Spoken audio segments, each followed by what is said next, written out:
Magandang araw sa inyong lahat at welcome sa aking channel. Itinanggi ni Kim Chiu ang balita na hanggang December na lang ang It's Showtime. Naku, hindi naman. Pahayag ni Kim nang makornya sa isang interview bago lumipad papunta ng New Zealand.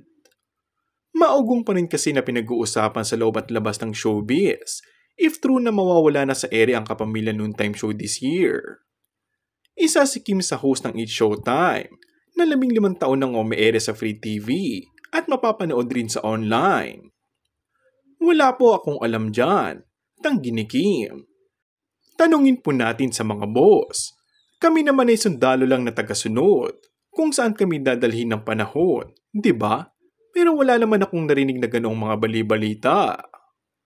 Wala raw nakarating na information sa kanya tungkol sa pagtatapos ng It's Showtime at wala rin daw na pag-uusapan. Pero may mensahe si Kim sa mga nagkakalat ng chikang mawawala ng It's Showtime. Hayaan natin sila. May mga ibang tao talaga na ayaw nila ng good news. Ayaw nila ng positivity. So hayaan na lang natin sila. Lahat ni Kim. Ayon pa kay Kim Chiu, hindi naman daw siya kinabahan sa balitang nakarating sa kanya about sa Showtime. Say niya, oo, secured naman kami. And that's all for our today's video. Kung bago ka lang sa aking channel ay mag-subscribe at pindutin na rin ang notification bell. Maraming salamat!